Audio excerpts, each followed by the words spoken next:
서먼 멤버십 회원분들 안녕하세요. 오늘은 좀 불편한 이야기를 해볼까 하는데요. 바로 이 불편함이 어떻게 우리를 행복하게 만들고 또 성공으로 이끄는지 그 놀라운 비밀을 파헤쳐보려고 합니다. 정말 기대되지 않으세요? 건강, 행복, 성장을 챙기는 오늘의 서먼 데일리 브리프 시작합니다. 자, 오늘 우리가 함께 떠나볼 여정은 이렇습니다. 아마존 정글에서 살아남은 이야기, 그리고 우리 뇌를 청소하는 아주 신기한 방법, 또 우리가 매일 쓰는 편의점 ATM이 어떻게 탄생했는지 그 비하인드 스토리, 마지막으로 고통을 발전으로 바꾸는 마법 같은 공식까지. 와, 이게 다 무슨 상관이냐고요? 전혀 관계 없어 보이죠? 하지만 오늘 이야기가 끝날 때쯤이면 이 모든 조각들이 성장이라는 하나의 그림으로 완벽하게 맞춰질 겁니다. 정말 흥미진진하겠죠? 그럼 바로 시작해볼까요? 자, 그럼 첫 번째 이야기부터 시작해 볼게요. 정말 끔찍했던 한 남자의 생존기인데요. 그 속에서 우리가 발견할 수 있는 아주 놀라운 교훈이 있습니다. 자, 여러분 한번 상상해 보세요. 아마존 정글 한가운데 뚝 떨어졌습니다. 여기서 가장 위험한 건 뭘까요? 거대한 독사? 아니면 날쌘 죄귀요? 1981년에 22살이었던 배낭 여행객 요시 긴즈버그라는 사람이 있었는데요. 이분이 바로 그 질문에 대한 답을 정말 끔찍한 경험을 통해 온몸으로 깨닫게 됩니다. 사기꾼 가이드한테 속아서 길을 잃고 심지어 급료에 휩쓸려서 친구랑도 헤어져 버려요. 무려 3주 동안이나 혼자서 정글을 헤맸다고 합니다. 그런데 놀랍게도 그를 가장 위협했던 건 맹수나 굶주림이 아니었어요. 바로 외로움이었습니다. 그는 나중에 이렇게 회고했죠. 가장 고통스러웠던 것은 바로 외로움이었다. 사실 그는 원래 사람은 혼자야 라고 외치던 아주 확고한 개인주의자였거든요. 근데 이 극한의 고립을 겪으면서 깨달은 거예요. 아, 사람이 사람에게 얼마나 중요한 존재인지 말이죠. 이건 그냥 한 사람의 경험담에서 그치는 게 아닙니다. 책 연결의 법칙을 보면요. 수많은 연구 결과가 똑같은 이야기를 하고 있어요. 바로 사회적 연결이 우리가 매일 챙겨 먹는 건강한 식단이나 열심히 하는 운동만큼이나 우리 건강에 정말 필수적이라는 사실이죠. 결국 사람과 사람 사이의 관계, 이게 우리 삶에 보이지 않는 하지만 가장 튼튼한 기반인 셈입니다. 자, 방금 보이지 않는 기반인 관계에 대해 이야기했잖아요. 이번에는 우리 몸속에 있는 또 다른 아주 중요한 보이지 않는 시스템에 대해 알아볼게요.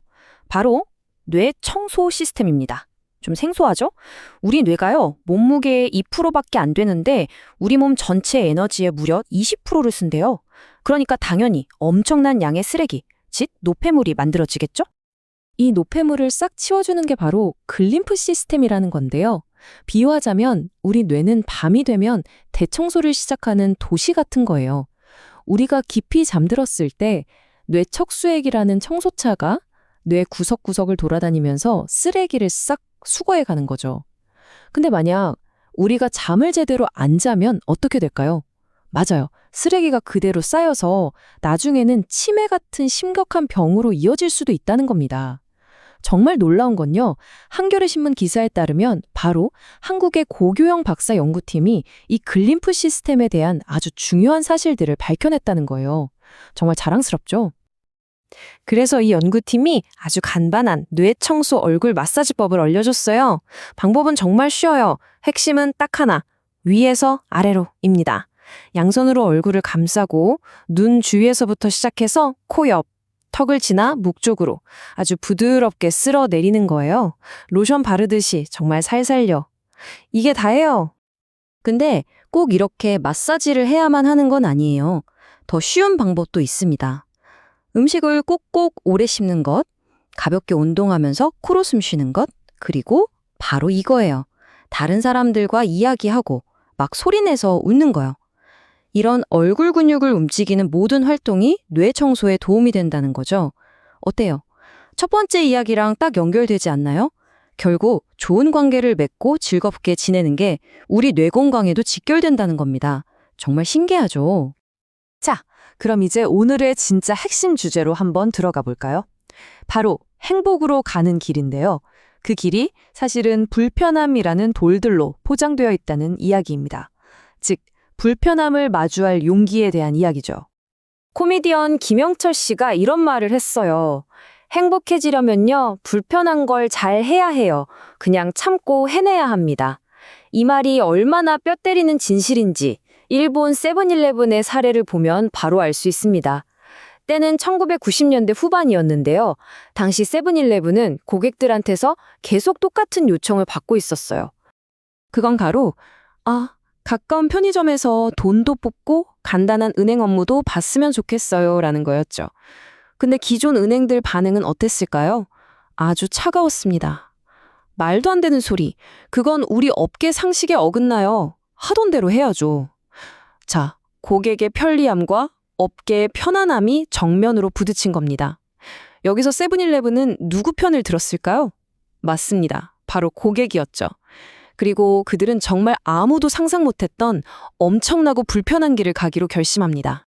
책 경영자가 가져야 할 단 한 가지 습관에 따르면요.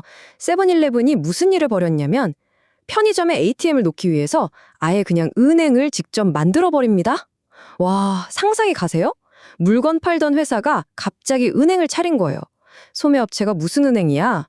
풋 아마추어들이 뭘 알겠어. 뻔하지 뭐. 이런 비난과 조롱이 쏟아졌지만 그들은 꿋꿋하게 업계의 편안함 대신 고객의 편리함을 선택했습니다. 그리고 바로 그 불편한 선택이 지금 우리가 누리는 편리를 만들어낸 거죠.